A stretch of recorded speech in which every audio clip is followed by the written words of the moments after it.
kasih atas kesempatannya. Nama saya Isabella, NIM 655. Di sini saya akan menjelaskan tentang definisi harga dan penetapan harga. Jadi itu definisi harga itu ada menurut beberapa ahli.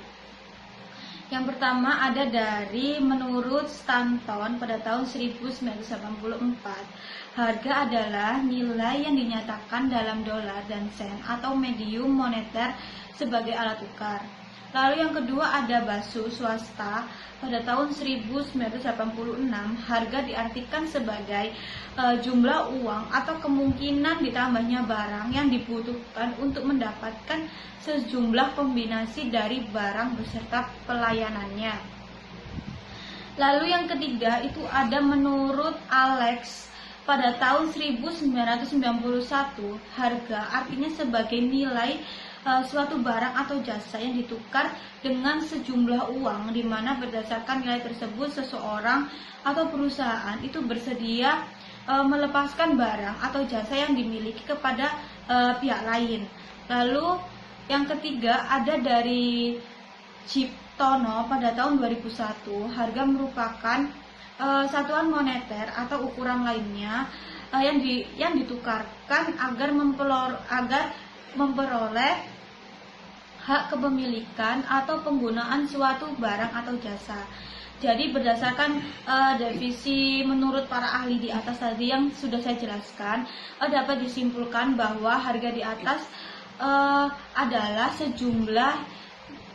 sejumlah uang yang harus dikeluarkan oleh konsumen untuk mendapatkan suatu produk atau jasa yang dibelinya guna memenuhi kebutuhan maupun keinginan dan umumnya dinyatakan dalam satuan moneter. Sedangkan penetapan harga sendiri adalah suatu proses untuk menentukan seberapa besar pendapatan yang akan diperoleh atau diterima oleh perusahaan dari produk atau jasa yang dihasilkan. Baik, selanjutnya saya akan membahas tentang asumsi pada tingkat harga. Jadi sebelumnya saya akan menjelaskan dulu, penetapan harga itu telah memiliki fungsi yang sangat luas di dalam program pemasaran. Jadi menetapkan harga berarti bagaimana mempertautkan produk kita dengan aspirasi sasaran pasar, yang berarti harus mempelajari kebutuhan, keinginan, dan harapan konsumen. Dan penetapan harga, produsen itu harus memahami secara mendalam besaran sensitivitas konsumen itu terhadap harga. Jadi itu pada tingkat harga, bila manfaat yang dirasakan konsumen itu meningkat, itu maka nilainya akan meningkat.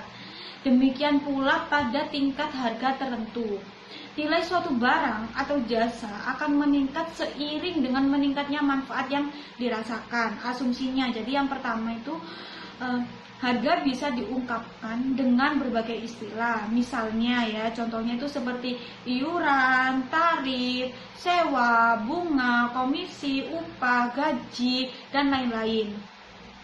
Lalu yang kedua ada harga merupakan komponen yang berpengaruh langsung pada laba pemasaran. Sehingga laba sama dengan pendapatan total itu dikurangi sama biaya total, atau harga per unit dikali dengan kuantitas yang terjual dikurangi sama biaya tetapnya. Jadi di sudut pandang konsumen, harga itu seringkali digunakan sebagai indikator nilai bila mana harga tersebut dihubungkan dengan manfaat yang dirasakan atas suatu barang atau jasa. Sekian presentasi dari saya, selanjutnya akan dipresentasikan oleh rekan saya. Terima kasih atas kesempatannya. Saya Merina Wara Putri dengan NIM 2018-21065 dari kelompok 9 ingin menjelaskan tentang tujuan penetapan harga. Nah, seperti yang telah kita ketahui, tujuan penetapan harga di sini ada 6. Yang pertama ada memaksimalkan laba. Memaksimalkan laba ini biasanya memperhitungkan tingkat keuntungan yang ingin diperoleh. Semakin besar margin keuntungan yang ingin didapat, maka menjadi tinggi pula harga yang ditetapkan untuk konsumen. Dalam menetapkan harga, sebaiknya turut memperhitungkan daya beli dan variabel lain yang dipengaruhi harga agar keuntungan yang diraih dapat maksimum. Yang kedua ada meraih pangsa pasar. Untuk dapat menarik pangsa pasar, para konsumen yang menjadi target market atau target pasar, maka suatu perusahaan sebaiknya menetapkan harga yang serendah mungkin. Dengan harga turun, maka akan memicu peningkatan permintaan yang juga datang dari market share pesaing atau kompetitor. Sehingga ketika pangsa pasar tersebut diperoleh, maka harga akan disesuaikan dengan tingkat laba yang diinginkan. Yang ketiga ada return on investment ROI atau pengembalian modal usaha. Setiap usaha menginginkan tingkat pengembalian modal yang tinggi. ROI yang tinggi dapat dicapai dengan jalan menaikkan profit margin serta meningkatkan angka penjualan. Yang keempat ada mempertahankan pangsa pasar. Ketika perusahaan memiliki pasar tersendiri, maka perlu adanya penetapan harga yang tepat agar tetap mempertahankan pangsa pasar yang ada. Yang kelima ada tujuan stabilisasi harga. Dalam pasar yang konsumennya sangat sensitif terhadap harga, bila suatu perusahaan menurunkan harganya, maka pesaingnya harus menurunkan pula harga mereka. Dan yang terakhir ada 6. Menjaga kelangsungan hidup perusahaan. Perusahaan yang baik menetapkan harga dengan memperhitungkan segala kemungkinan agar tetap memiliki dana yang cukup untuk menjalankan aktivitas usaha bisnis yang dijalani. Tujuan-tujuan dalam menetapkan harga ini mengidentifikasikan bahwa pentingnya perusahaan untuk memilih, menetapkan, dan membuat perencanaan mengenai nilai produk atau jasa dan tujuan yang ingin dicapai oleh perusahaan atau produk jasa tersebut. Selanjutnya di sini saya akan menjelaskan tentang peranan harga. Nah, ada 2 peranan utama dalam proses pengembalian keputusan para pembeli. Yang pertama ada peranan alokasi dari harga. Nah, dalam peranan alokasi dari harga ini ada 2. Yang pertama itu fungsi harga dalam membantu para pembeli untuk memutuskan cara memperoleh manfaat atau utilitas tertinggi yang diharapkan berdasarkan daya beli. Yang kedua ada dapat membantu pembeli untuk memutuskan cara mengalokasikan daya belinya pada berbagai jenis barang dan jasa. Yang ketiga dapat membandingkan harga dari berbagai alternatif yang tersedia. Dan yang keempat memutuskan alokasi dana yang dikehendaki. Lalu yang kedua ada peranan informasi dari harga.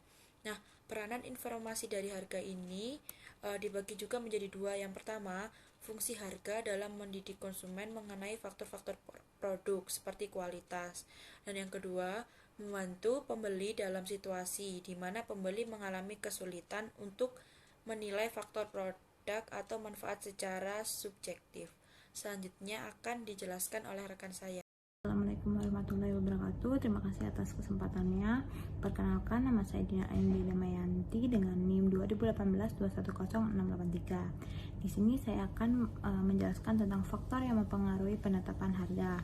Nah, di mana ada faktor internal dan eksternal. Untuk faktor internal sendiri memiliki beberapa poin, yaitu faktor internal terdiri dari tujuan pemasaran perusahaan, di mana bisa terdiri dari maksimalisasi laba, mempertahankan kelangsungan hidup perusahaan, dan meraih pangsa pasar yang besar, menciptakan kepemimpinan, mengatasi persaingan, dan lain-lain. Nah, untuk yang kedua ada faktor dari strategi bauran pemasaran. Nah, di mana harga itu perlu dikoordinasikan dan saling mendukung dengan bauran pemasaran lainnya, yaitu produk, distribusi, dan promosi. Nah, selanjutnya ada faktor biaya, di mana merupakan faktor yang paling penting dalam menentukan harga minimal yang harus ditetapkan agar perusahaan tersebut tidak mengalami kerugian. Dalam hal ini ada biaya variabel dan biaya tetap. Nah, selanjutnya ada organisasi. Nah, faktor organisasi ini mungkin manajemen perlu memutuskan siapa di dalam organisasi yang harus menetapkan harga. Lalu mungkin setiap perusahaan menangani masalah penetapan harga menurut caranya masing-masing. Nah, mungkin juga perusahaan kecil ditetapkan oleh manajemen puncak dan perusahaan besar bisa ditangani oleh divisi atau manajer suatu lini produk. Nah, Selanjutnya ada faktor eksternal. Nah, faktor eksternal sendiri terdiri dari sifat pasar dan permintaan. Nah, setiap perusahaan ini perlu memahami sifat dan permintaan yang dihadapinya. Nah, apakah termasuk pasar persaingan sempurna, monopolistik, oligopoli, dan monopoli. Nah, faktor lain yang tidak kalah penting adalah elastisitas permintaan. Nah, selanjutnya adalah faktor persaingan. Nah, di faktor persaingan ini ada 5 kekuatan pokok yang berpengaruh pada persaingan suatu industri, yaitu ada persaingan dalam industri yang bersangkutan, produk substitusi, pemasok, pelanggan, dan ancaman-ancaman baru. Nah, selanjutnya ada faktor pengawasan pemerintah. Nah, pengawasan pemerintah juga merupakan faktor yang paling penting dalam penentuan harga. Pengawasan pemerintah tersebut dapat diwujudkan dalam bentuk penentuan harga maksimum dan minimum, diskriminasi harga, serta praktek-praktek lain yang mendorong atau mencegah usaha-usaha ke arah monopoli.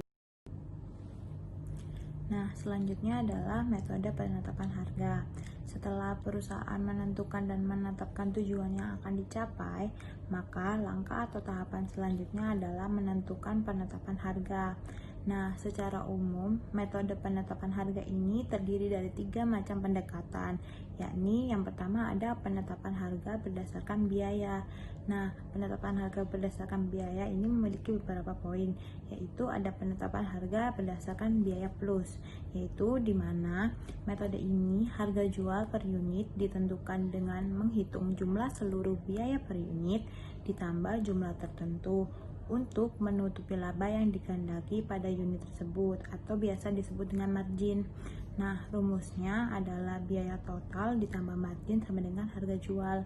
Nah, contohnya adalah sebuah perusahaan jus dengan biaya total Rp250.000 dan ingin mendapatkan margin atau laba sebesar 20%, maka perhitungannya adalah Rp250.000 ditambah 20% dikali Rp250.000 sama dengan Rp300.000. Maka harga setiap jus dijual dengan harga Rp3.000. Sekian, terima kasih. Selanjutnya akan dilanjutkan oleh rekan saya. Terima kasih atas kesempatannya. Perkenalkan, nama saya Astria Damadea, NIM 2018-210695. Di sini saya akan melanjutkan presentasi dari rekan saya, yaitu tentang penetapan harga berdasarkan biaya, yaitu ada penetapan harga markup.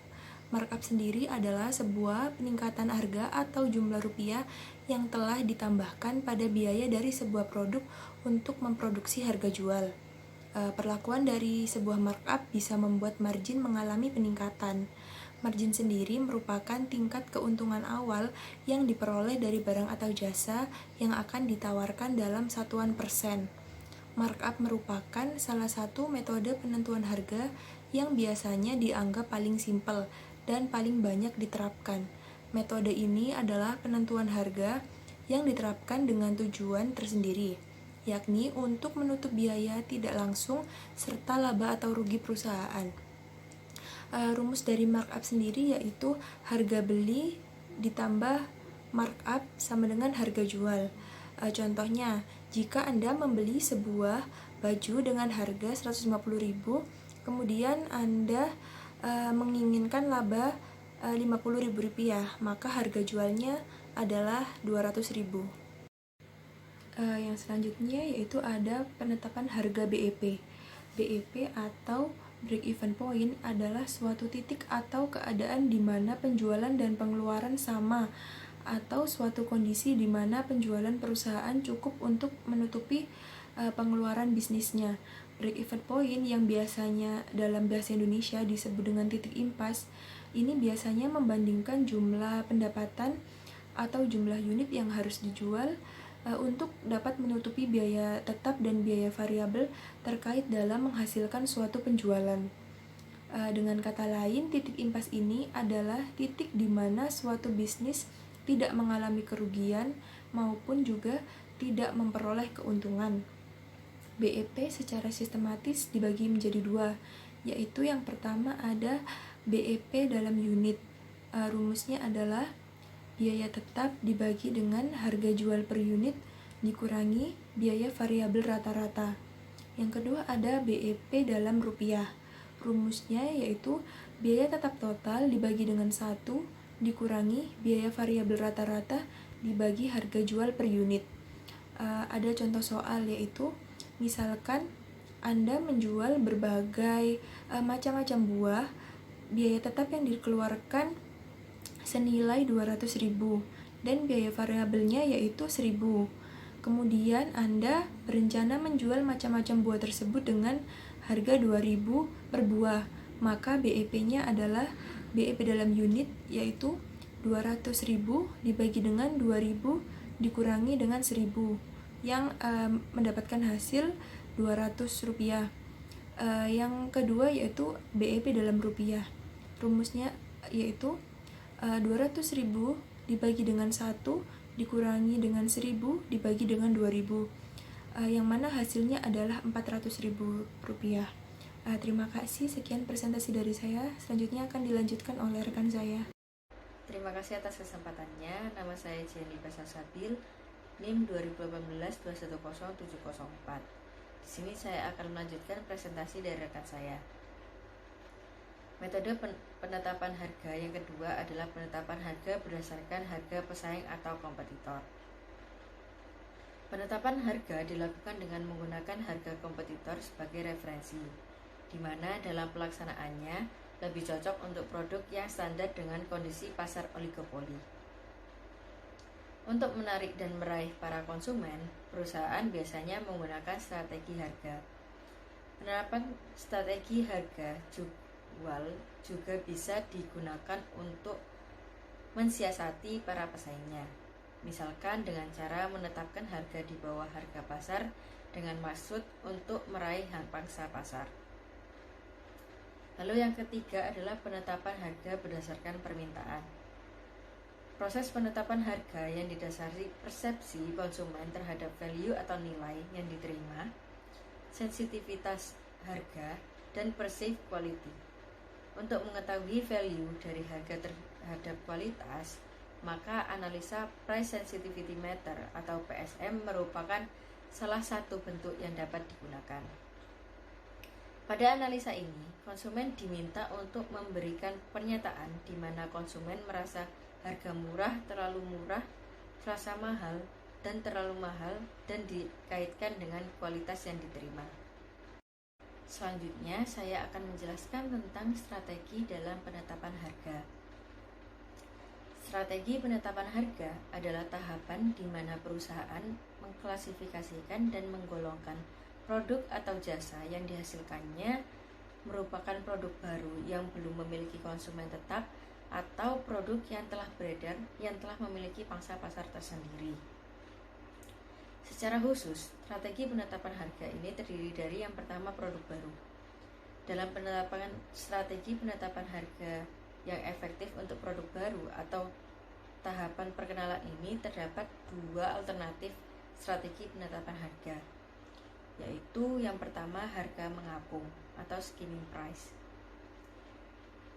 Pada strategi ini memberikan harga tinggi untuk menutup biaya dan menghasilkan laba maksimum. Perusahaan dapat meyakinkan konsumen bahwa produknya ini berbeda dengan produk sejenis yang lainnya. Pendekatan skimming ini sangat efektif jika terdapat diferensiasi harga pada segmen tertentu dan pesaing relatif sedikit. Nah, skimming ini juga dapat dimanfaatkan untuk membatasi permintaan sampai perusahaan merasa siap untuk melakukan produksi massal. Lalu yang kedua, harga penetrasi. Pada strategi ini memberikan harga rendah untuk menciptakan pangsa pasar dan permintaan.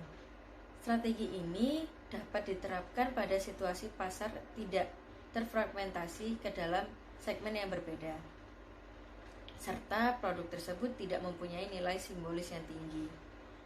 Nah, pendekatan ini juga efektif terhadap sasaran pasar yang sensitif harganya. Lalu strategi penetapan harga secara khusus yang kedua adalah produk yang telah beredar. Strategi penetapan harga untuk produk yang telah beredar ini tentunya tidak terlepas dari posisi produk atau jasa tersebut dari siklus kehidupan produknya. Dalam hal ini, tahapan siklusnya berada pada 3 tingkatan berikutnya setelah perkenalan, yakni yang pertama, tahap pertumbuhan. Pada tahap pertumbuhan ini ditandai dengan penjualan meningkat disertai munculnya pesaing. Pada awalnya terjadi pertumbuhan yang cepat. Strategi yang diterapkan adalah tetap mempertahankan harga produk pasar. Ketika pertumbuhan melambat, terapkan strategi harga agresif atau menurunkan harga untuk mendorong penjualan sekaligus menghadapi pesaing yang semakin ketat. Yang kedua, tahap kematangan. Pada tahap kematangan, fleksibilitas harga merupakan kunci efektivitas strategi penetapan harga.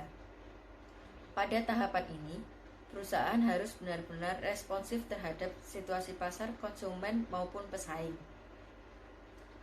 Strategi penetapan harga dapat menggunakan psikologis konsumen maupun pemotongan harga, sehingga perusahaan dapat menjaga loyalitas konsumen dan meningkatkan jumlah permintaan dan keuntungan yang diperoleh. Lalu yang terakhir, tahap penurunan.